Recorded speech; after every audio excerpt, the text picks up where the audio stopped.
media project. I heard your family vacation didn't go well. You can say that again. The family's still pretty sore that we drove all the way out to Wayland Park, only to find out it's been shut down since the year 2000. Couldn't you have just looked up on the internet before you drove all the way out there? The what? Never mind. There's got to be some place where cheap bastards like us can take the family that's fun. I know of a place. How the hell did you get in here? Get him! Grab his legs! Make him squeal! Ow, ow, ow! If you would stop beating me up, I could tell you where to go this summer. Really? Where? Why not take the family to Buster Rhymes Island this summer? Buster Rhymes Island? Get him! Grab his legs! Make him squeal! Don't you want to know why you should go there? Good point. Located on Mill Pond in Shrewsbury, Massachusetts, Buster Rhymes Island has rope swinging, blueberries, and stuff Buster would enjoy. That really does sound like stuff Buster Rhymes would enjoy. Will Buster Rhymes be there? No. Well, as long as it's cheap, I don't give a rat's ass. That's the spirit. Buster Rhymes Island is in no way associated with Buster Rhymes, but who knows? It might be at some point, but don't hold your breath. Buster Rhymes Island is a real place. Go look it up on Wikipedia and Google Maps if you don't believe us, but you'll find out we're right and you're a jerk. Get him! Grab him by the legs! Make him squeal! Ow, ow, not again! Ow, ow, ow! The Mental Suppository proudly presents the history of Channel 58. Channel 58 is a UHF television station providing quality programming for the Florida, Peru area of Massachusetts. It's run by longtime station manager Pat Figg. Okay, hey. Yeah, that's me. Pat Figg, how you doing? Alright, yeah. So, what's it like to run a television station? Damned if I know. I spend most of my time drunk as a hoot owl. Some days I start drinking at 6 a.m. in the morning, but most days I start drinking the night before. Usually I'm so blasted I can't remember what the hell goes on the air. One time we accidentally broadcast fetish porn for nearly 3 weeks. Our ratings were amazing. I seriously thought we were gonna get our ass served to us on a platter. But apparently, the selectman's wife was in several of those videos, so everything turned out fine. Their lineup of primetime programs have included Dick Prostate, Gynecologist, PI. The Jerry Warbler sings a bunch of crap with these other jerks, hour. Father is on the sex offender registry. And that's not livestock, that's my wife. And it's livestock. And of course, the hit cop drama, Camaro Man. Channel 58 also had a history of quality children's entertainment. However, their flagship children's show, Uncle Greg's Boatload of Gosh Darn Fun, was eventually taken off the air because the host, Greg McGucket, wouldn't stop talking about poop and having sex with his girlfriend. Glenn Jacobsmith, a popular anchor who hosted their 10 o'clock news at 9, recalls the time with the station. That's right. I was a news anchor for 40 years, until my ex-wife Skeletor took everything in the divorce, including my job, my salary, the condo, the kids, the pets, the ice cube tray from the fridge, and my dignity. Any other painful memories you want me to dredge up? Another popular program was the Friday Night Frightening Flick with Dr. Deadmeat. The program eventually got canceled because it was brought to our attention that we were pretty much showing snuff films. I didn't see what the big deal was, but I've been keeping pretty busy since then. You want to hear about the screenplay for... Another favorite show was Entertaining Barry with Buford Tums, Channel 58's longtime comedy, social media, and food critic. I hate movies, especially comedies. Blech. Those are the worst. Why the hell anyone wastes their time on watching those is beyond me. People say Citizen Kane was a cinematic masterpiece. I had a bowel movement yesterday at Arby's that was a bigger masterpiece. As a matter of fact, they had to shut down the whole place because I destroyed the plumbing.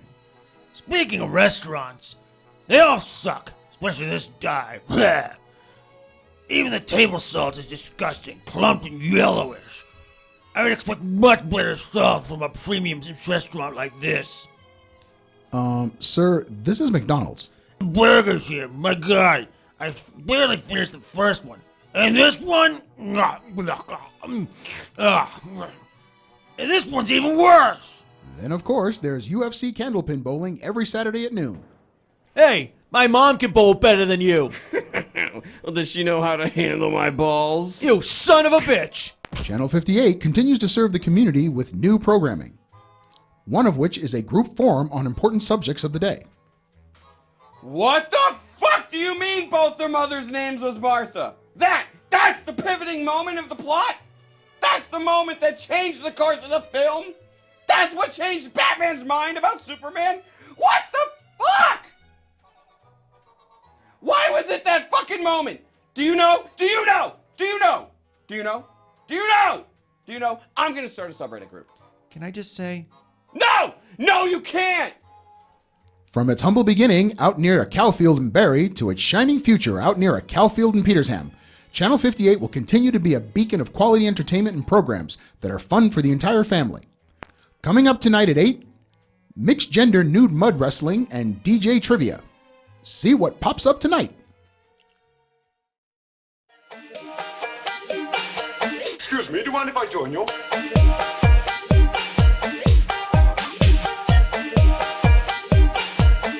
Are you sure you don't mind?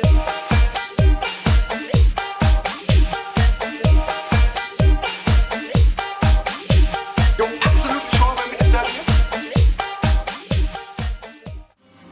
Now you can see them in color on the big screen, closer than ever before. So close, you can feel their fire. Hello and welcome to the Mental Suppository. I'm Brett Herholtz. I'm Wayne Nevis. I'm Jamie Billings. Before we get into today's discussion, it seems like everybody out there has a sitcom nowadays. As a matter of fact, they're already developing a sitcom based on somebody from the Mental Suppository. Are you fucking kidding me? Nope. Which one of us? Well, listen for No- yourself. It better not be me.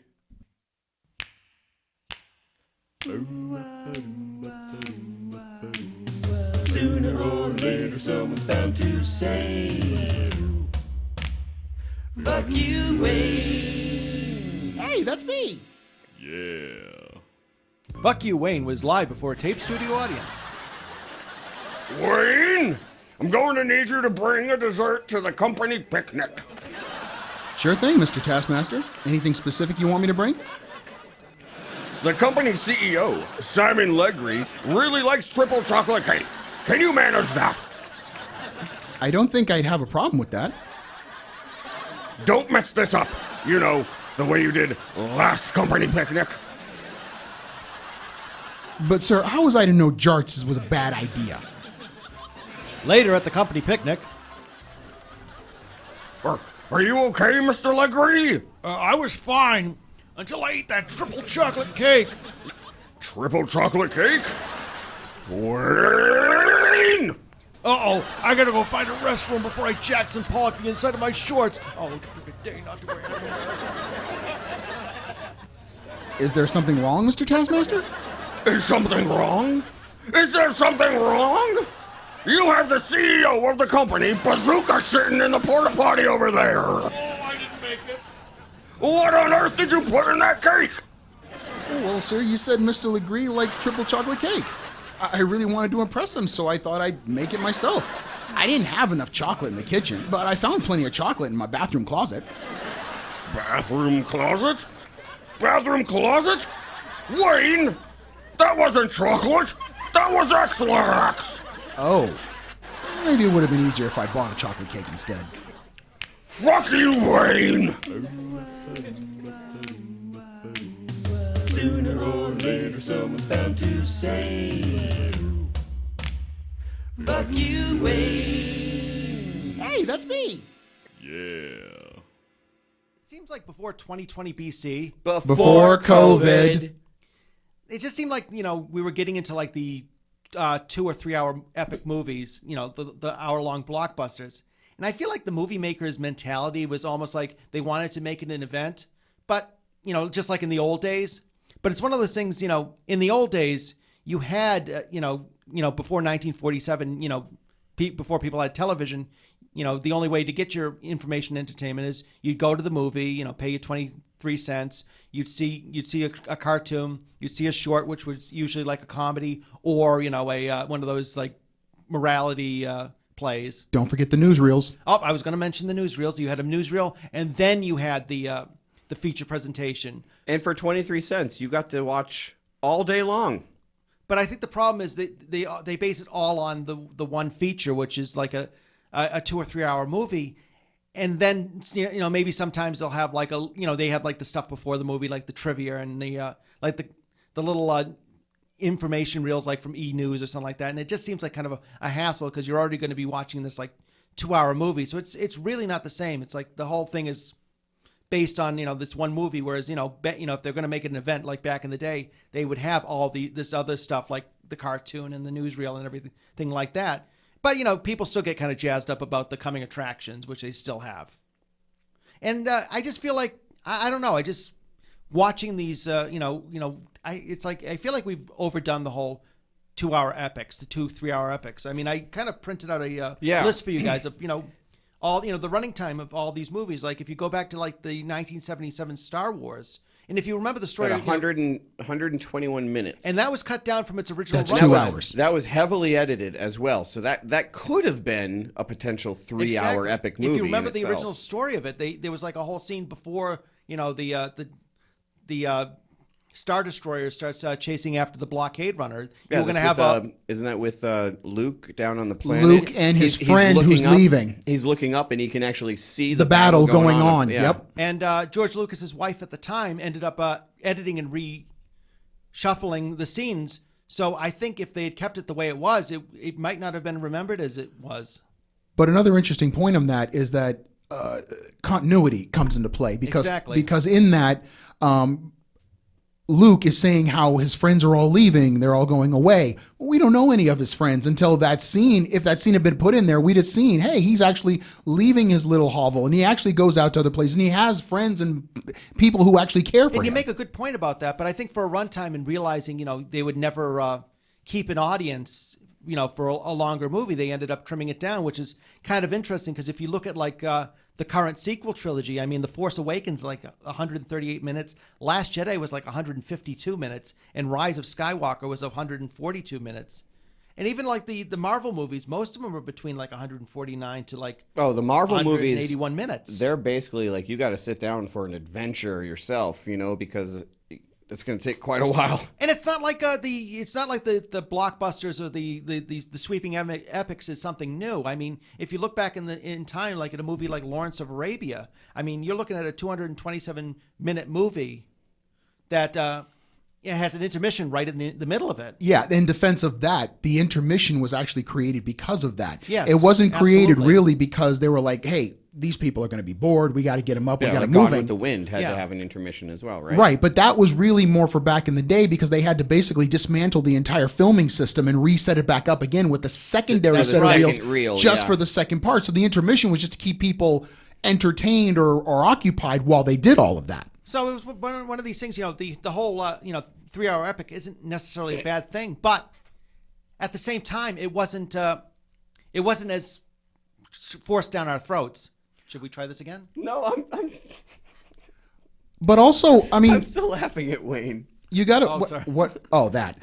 You also got to look at the fact that a lot of the movies back in the day for said 3 hour epics were biopics, Right. or they were historical Oh, movies, absolutely. or religious movies like the Bible or whatnot. Those were movies that actually seemed like they had a point Right. to Yeah, like being the made. Ten Commandments, yeah. Ten Commandments, exactly. However, movies they're making now with these freaking long ass times, they're from comic books. But now, not to say that they shouldn't make these movies. Oh, yeah. But it does start to beg the question of, should this be a movie, or perhaps this should be maybe a series? Well, that's Right. exactly where I think we were trying to Segue. have this But to go back, into. but to go yeah, back yeah. quickly to Lawrence of Arabia, it's like in the same way there were a lot of those movies, but they were so far and few in between. It made it feel like sort of a special event. Right. Whereas going to something like seeing like a movie like the Marx Brothers Horse Feathers, which was only like maybe around 68 minutes. That's packed full of comedy. And I mean, in recent years, the only movie I can really think of that was under 100 minutes was Bill and Ted Face the Music, and it felt like the perfect amount of time. Sure. Was it really? Yep, it was like I think it was only like 91 minutes. Oh wow, okay. And you felt like it could have been more, but at the same time, it felt perfect for the time. But also, if you think there could have been more, then maybe it would have taken away something from it. You're absolutely You know? right. You're absolutely right. But there's also another valid point to this is a lot of movies nowadays that they want to make these 3-hour movies, they like to throw in a lot of backstory. They like to throw in, like for instance, like take Bill and Ted, Face the Music. We don't need to know what happened to these guys Right. in the previous 2 movies. Right. We already have the previous 2 movies. Exactly. It's Kind of like with every time they introduce a Spider-Man movie, except for the Tom Holland ones, where each time you see a Spider-Man movie, you have to start with him getting bit by the spider and going through the whole process of learning how to like recaps. Right. It's like a recap, but why do we need a have to go 30 through or that? 40 minute recap? Previously on Spider-Man. That was why I think the introduction of the Tom Holland Spider-Man in what was it? Not No Way Home. No, Homecoming. Homecoming. That was perfect because he had already been bitten. He had already worked with the Avengers. He already did his quick little thing, and now we're sucked right into his life. They kind of did that with the Matt Reeves the Batman too, with Robert Pattinson. They didn't have the whole showing him becoming Batman. He was already like within year 1 of him They being did Batman. Or mention year it. 2. They did talk about it. They did like as in like in passing. Yeah, he's had a screwed up life. But like when they But they didn't need to actually film any of it because we already know what's going on with So this when guy. when they rebooted Spider-Man with the Andrew Garfield one, why did we have to go through that whole process of him becoming a spider again? You know, Exactly. We know this by now.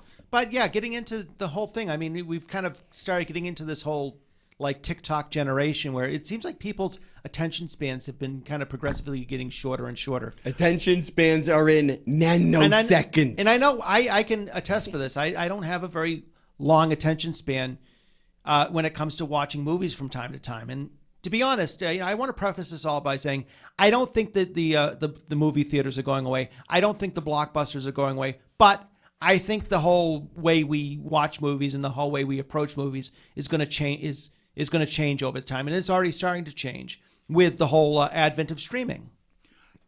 Agreed. And one of the things that I'm also noticing, and I'm especially seeing this in commercials, is that the televisions that they show in the commercials are bigger and bigger and bigger. Yeah. It's going to get to the point where your entire wall is one big ass television. Your entire house is going to be one ass television. And so I kind of don't agree with you on the movie theaters are not going to go away. I think really? one day those are going to phase out. However, I don't feel like it's going to be anytime soon because no, anytime soon. No, but come on, man. You have a TV the size of a wall? Yeah, dude, what, you're talking $13,000-$14,000 for something like that? But I do happen to agree with you on that because it's like one of those things. It's like, why do I want to go out to a 3-hour movie, sit in a theater with a bunch of snot-nosed people I probably don't like? Exactly. I can pause it when I'm at home and go to the bathroom. Exactly. So there's I some could be in the pros. middle of something and be like, whoa, what the hell was that? What was that? And rewind it, which I got to be honest, I just took my kid to see Doctor Strange in the multiverse? Multiverse Madness. But not Doctor Strange Lovitz. And there's at least 4 scenes in that which I am waiting for the DVD just so I can rewind it back and go, is that what I thought I saw? I don't even know.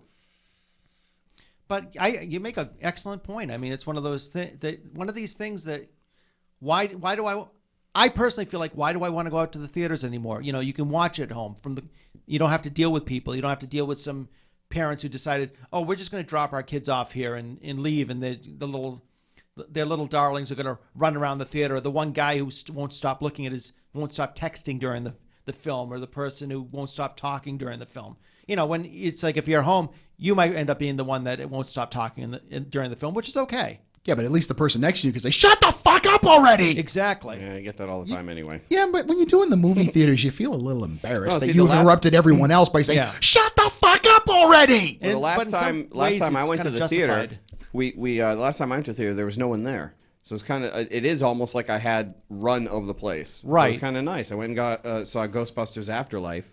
And first of all, no one took our ticket when we walked in. I'm noticing that. No one even checked we literally just walked in. There's no one even at the counter or anything, and just was like, it says we go to Theater 6. We walked around the corner. There's Theater 6. We sat down. No one the whole time stopped us and said, hey, do you have a ticket? It was kind of cool. Yeah. We sat down, watched the whole movie. No one else came in. It was great. So I kind of like the aspect of having the theater all to yourself so you can watch it. And that is once a certain point happens, we're eventually going to get the TVs that will fit on a wall that will hopefully be not as expensive, the theater style chairs that we can have in our living room that will not be so expensive. But until then, guys like me, we enjoy going to the movie theaters. I like going to a place outside of my home to see something, like the preparedness for it and getting there and the anticipation. The trailers! You realize you will never see a trailer in your life if you watch movies at home. But why are they now showing commercials? Just regular commercials. I hate that. Well, I mentioned it earlier. Like they have like the little e-news segments. It's like which just seems like a real pain in the ass waste of time for me. It's like I just want to get into the movie. Or the cool trailer before the movie. Exactly. Right? I don't want to see a commercial for life insurance. Or Nissan or whatever. Or Airbnb. We watched Doctor Strange, and there were 2 trailers, an Airbnb commercial, and then another trailer. And even I looked at my son and went, what the hell was that? Why did they do that? Doctor Strange brought to you by OnlyFan.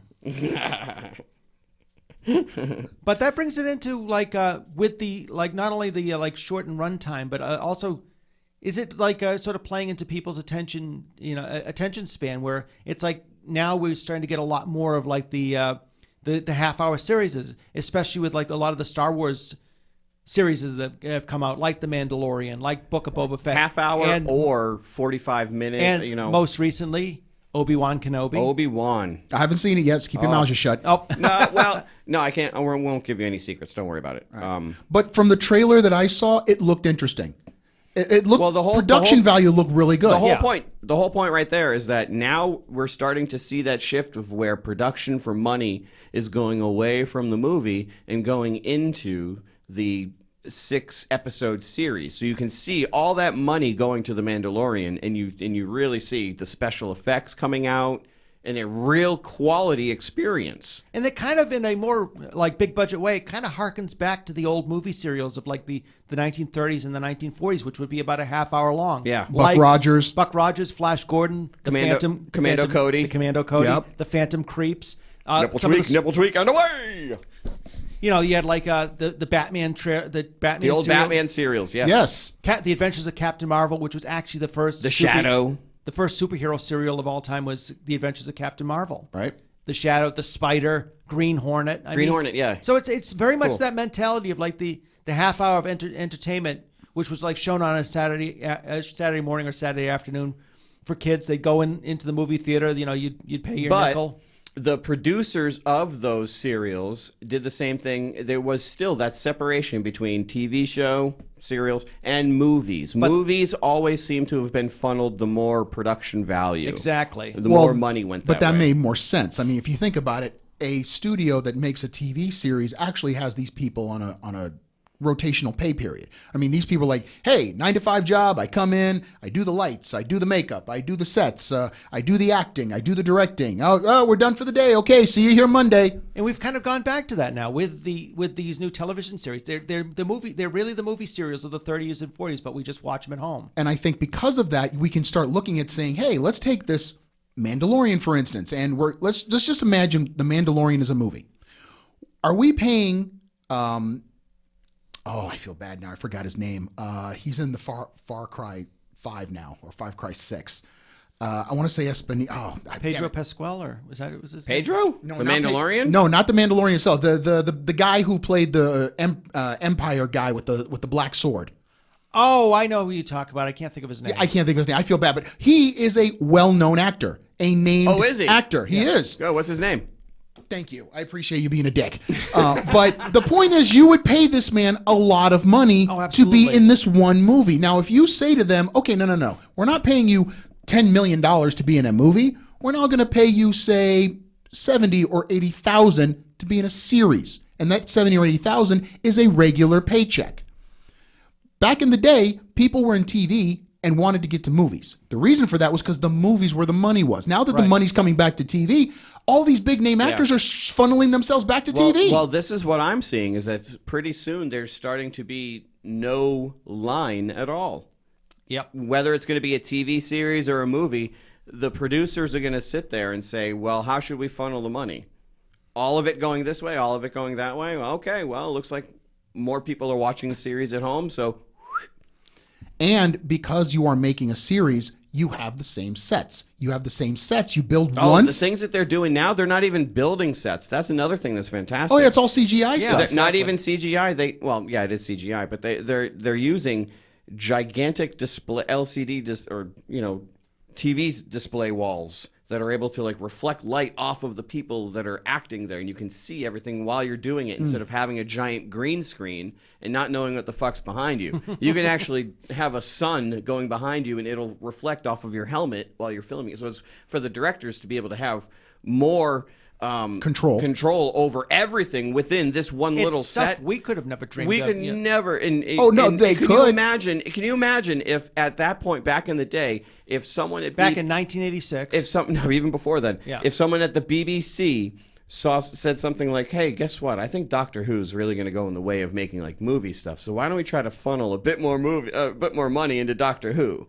Back in the 60s, you can imagine like what those episodes would look like without having a And with spaghetti strainer for your And with your a lot of helmet. those things, you would have somebody off screen, actually doing the what I think it was called like color separation with them, in England.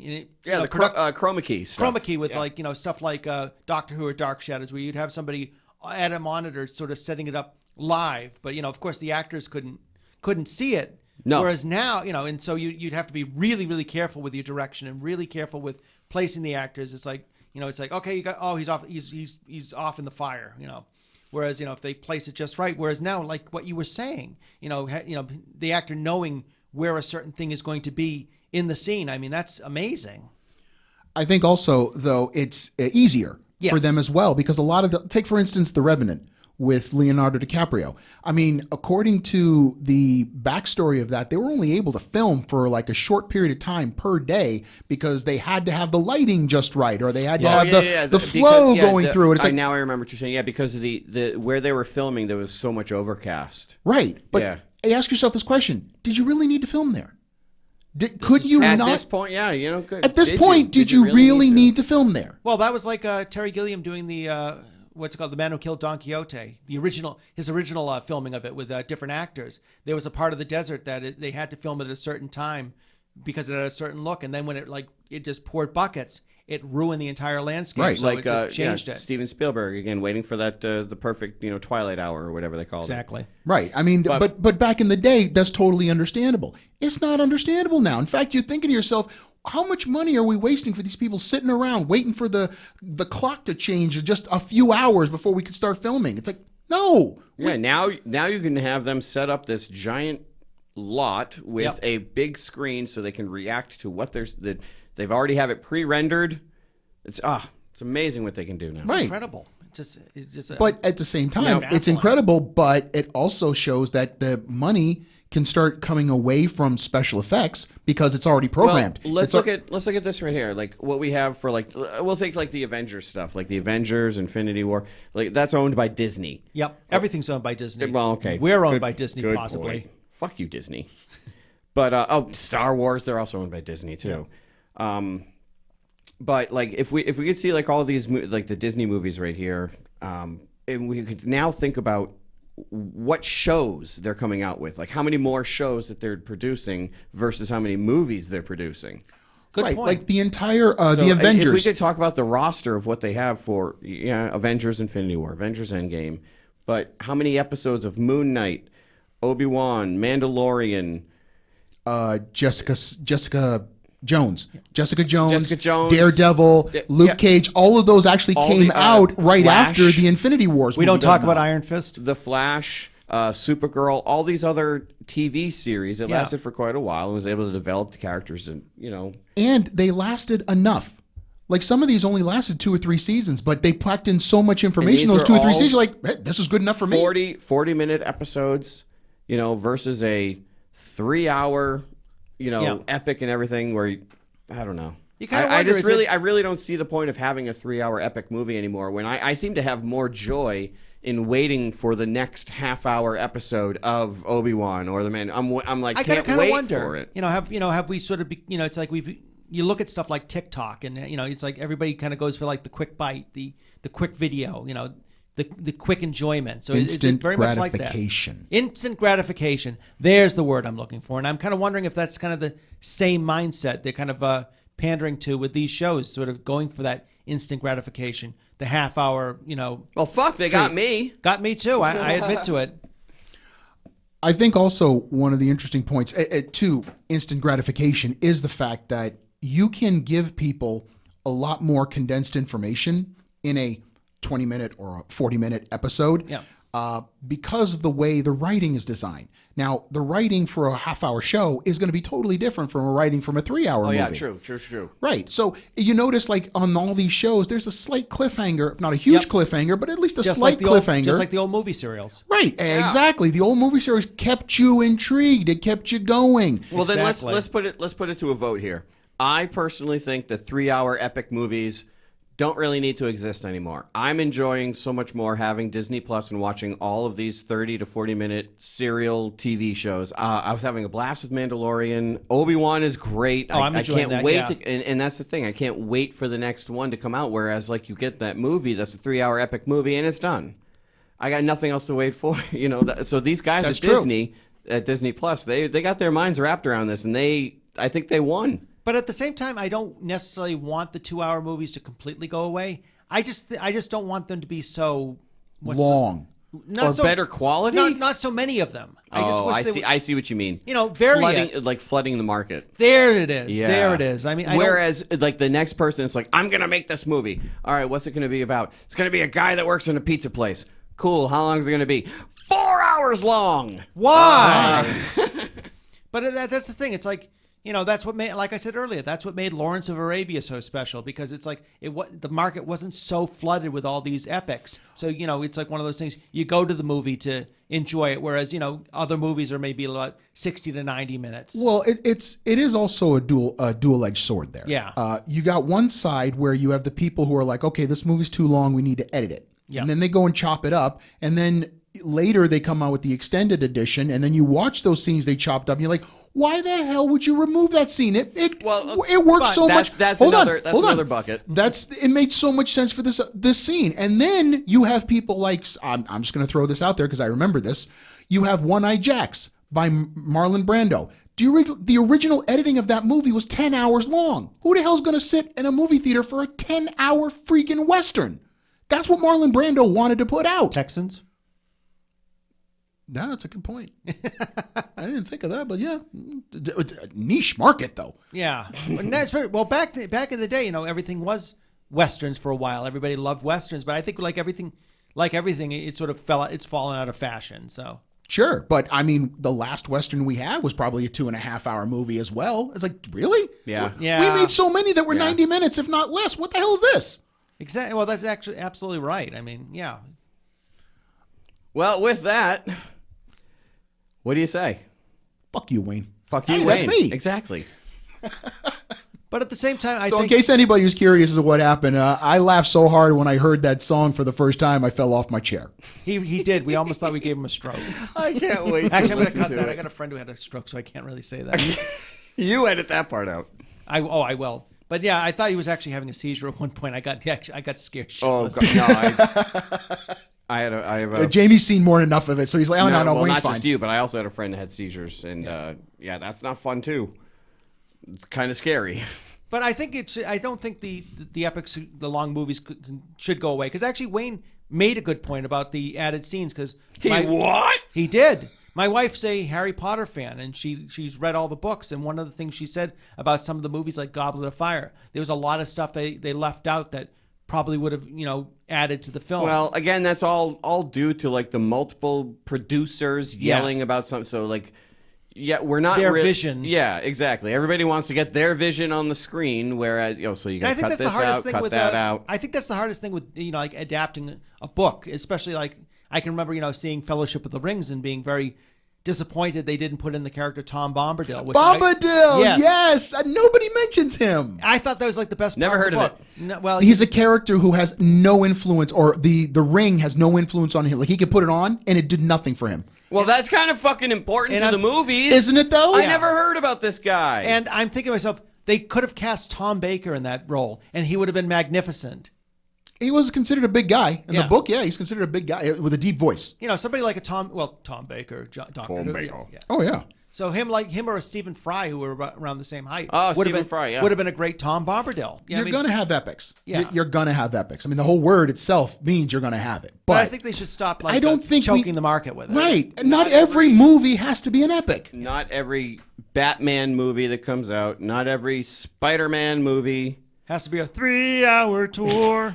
Think about it. How many? Probably what was Dark Knight with Heath Ledger. And if you watch that from beginning to end, there is like at least 5 different scenarios that he goes through where they're just about to catch him. Oh, I got another setup. All right, they're just about to catch him again. Oh, I got another setup. So if you look at the grand scheme and you're writing all of that out, you're looking at a 3 to 4 hour movie at that Right. point. Can you just be like, okay, can we maybe like make them just a slightly more normal? Have 3. We don't have to have 15. Let's have 3 And scenarios. I'll be honest with you.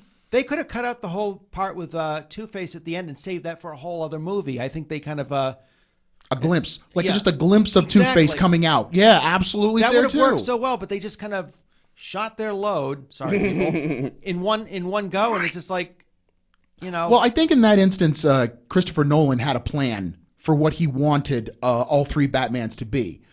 But yes, absolutely. If like I think if it would have you been a better have movie. an idea what you want, you can work around it better then. I think that would have made Dark Knight Rises such a better movie, but at the same time, you know, it's like I felt like, you know, out of the series, that one was probably actually over The time. one that didn't really hit that much. But over time, I found myself liking the Christopher Nolan trilogy less and less, mostly because I just feel like I got kind of tired of this, like, Batman's got to be in the real world and he's got to be we can't have super dark. we can't have characters like the Penguin and the Riddler and all those or Mr. Freeze in this, because this is a real world Batman. We're going to have a character like Rachel Dawes who's going to be like one-dimensional and annoying. And it's like, you know, it's like And can be played by any actress at any time. and just At a lot less cost. Yeah.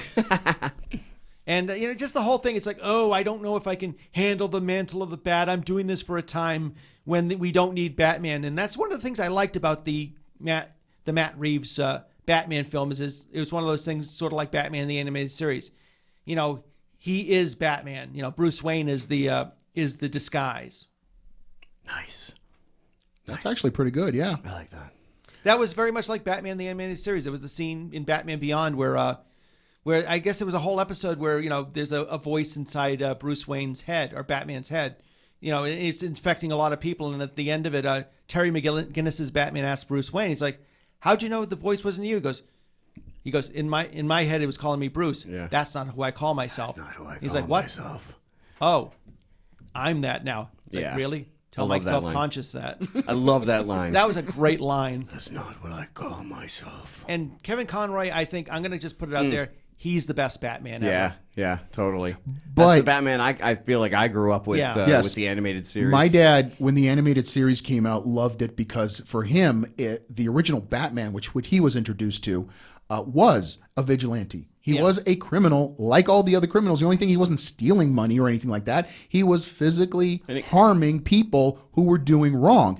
That is the hallmark of a vigilante. And that was the animated series. Exactly. And And, that's what my series. dad loved about it. But here's the thing. The animated series allowed the other characters, Joker, Penguin, all those others, to to act evolve. like themselves and to And- evolve. and to- yes. and to expand their characters I feel more. like it was I the really first- wish they gave Clayface more. Oh, hell yeah. He was- I kind of wish they gave Harley Quinn more because I feel like the animated series was a But- good beginning for her movies. There's a good example of a character that was created for the animated series that was referred to as the Joker's henchwench in the first episode, who the writers loved Arlene Sorkin's performance, Portrayal, of the character so much, they ended up writing more and more for the character, and they gave her the name Harley Quinn.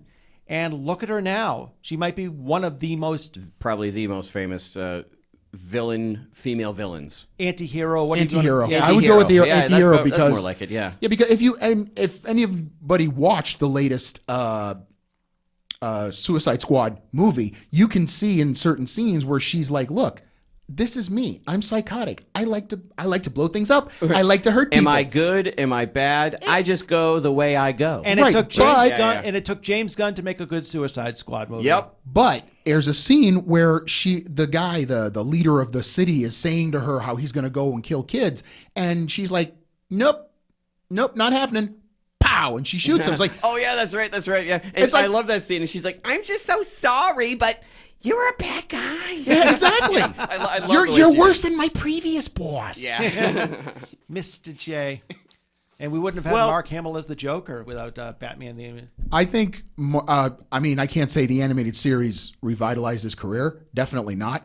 He already had a career going there. It gave his career another wrinkle. Exactly. It was like Leslie Nielsen. Leslie Nielsen always started his career as a serious actor. He went to comedy. He had an entirely new genre to work with and worked at an accelerated rate. How many movies? How many TV shows? The guy was famous. Yes. I'll be in my one-act play. Leslie Nielsen, Leslie Nielsen, Leslie Nielsen. And the fart machine. Oh, Leslie So- Nielsen, the fart machine. But yeah, I'm really excited about all these TV series. I haven't Oh my goodness, checked out it's- Moon Knight yet. No, I haven't seen that one yet. It's slow. It's a little slow. But, it is. But here's the thing. But Oscar Isaacs is such a great actor Yeah. that He's I'm pretty good. sure he's able to carry. Oh, no, he does. Yeah? He does carry it. He actually has a very good British accent, even though he's not British. I know. But, which, of course, that's all the well, why didn't you hire a British actor for that? Oh, good God. Anyway, the point is the series and certain points are slow, but because it's only a half-hour show, you suffer That's through what, it. exactly. You You're don't feel, able- oh, my you- God, after, let's go. After 22 minutes of this show, you're able to be like, okay, that was slow for a little bit, but guess what? Next week, there's going to be the next episode where he's supposed to fight against this guy and it's supposed to be really boss. Whereas watching either the Infinity War movies, which I did enjoy, but there are scenes in it where it's like, it kind of slows down the plot. You feel like it really didn't need that certain scene. Oh, yeah. Yeah, I mean, I will say this. Every movie on this list, I love them. I watch me them. too. I love them. I love movies. Did these movies have to be this freaking long? Depending on your point of view. My point of view is, no, they didn't need. They needed better writing, better editing to condense it. Batman That's all. versus Superman did not need to be 152 minutes long. Actually, another good example, I added this movie because I'm not sure it's one you guys have seen, but it was one I really enjoy called The Private Life of Sherlock Holmes. And it was directed. It was directed by Billy Wilder, who of course, okay. has done countless famous movies.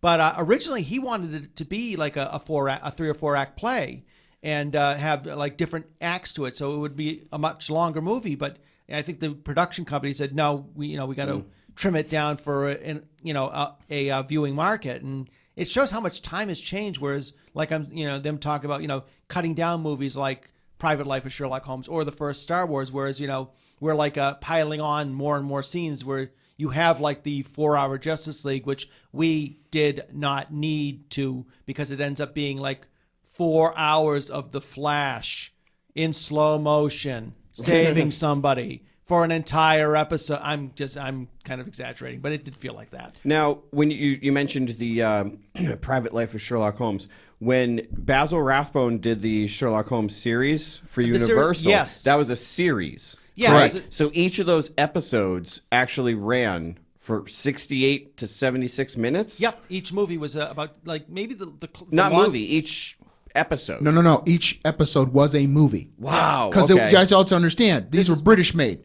And it was prior to 1947, so no See, television. and that's the great thing is that I remember seeing like 1 or 2 of these and thinking it was just a movie. Yeah. No, they were all like that. And it was a TV show. It was a TV series That's mentality impressive. on the movies. Yeah, it was produced as a movie because it was it was before 1947, so no television wasn't readily Right. available to everybody. I mean, there had been television since the 1920s, but it was always sort of more localized, this type of stuff. Whereas if you wanted to get your entertainment, you'd go to the movies. So actually the Basil Rathbone series was kind of the precursor to the 1-hour television series. Yeah, I guess and so. I ended up rewatching them again. Actually And watching them for the they're first paced time. really well too. Yes, they are.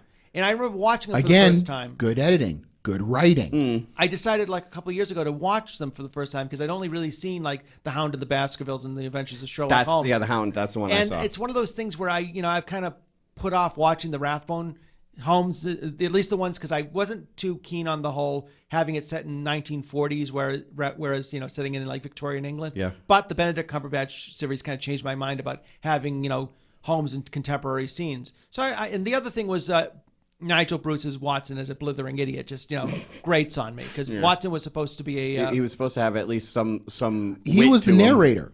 Yeah. Basically, all these stories of Sherlock Holmes is the recordings that Right. Dr. Watson made. If you have a blithering idiot, what the hell were you writing? Whereas I think it was a 1940s movie mentality where somebody had to be the comic relief. The comic relief. Poor old Absolutely. Watson kind of fell on that. And Nigel Bruce was a great actor because he ended up being in one of Charlie Chaplin's later films, Limelight, and he was great in that one. Kind of playing the same sort of old duffer sort of character, but he wasn't. You didn't feel like you wanted to slap him.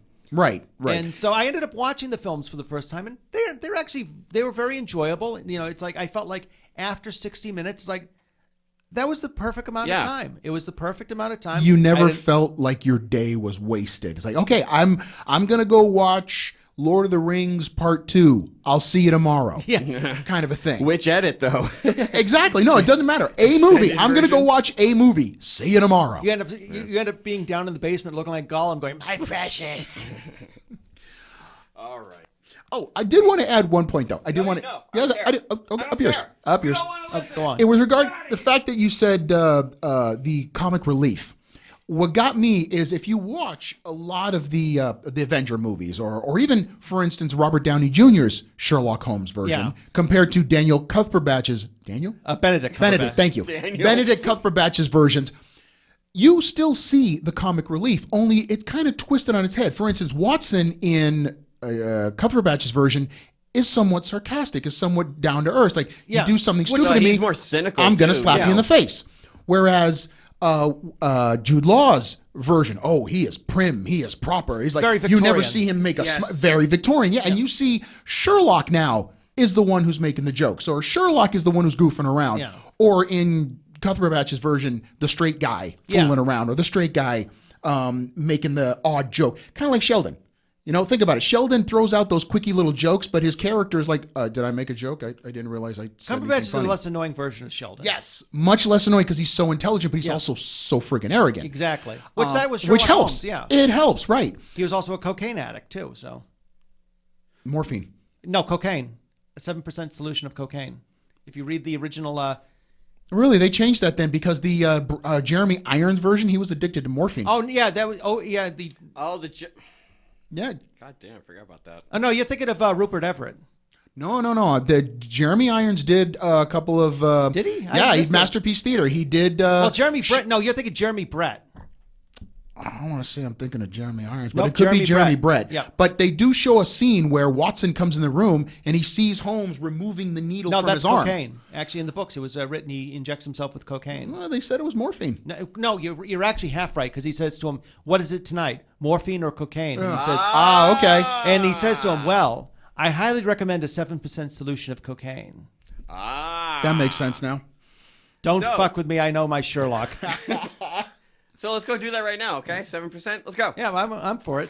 All right, cool. On behalf of Jamie and Wayne, thank you for listening to the Mental Suppository. Until next time, this is Brett Herholtz saying, I knew I'd disturb you. The Mental Suppository has been produced by Brett Herholtz and Jamie Billings and distributed by M the Media Project. Theme music generously donated by Mr. B, the Gentleman Rhymer. Visit his webpage at gentlemanrhymer.com. We would love to hear from our fans. Email us at mentalsuppository@gmail.com.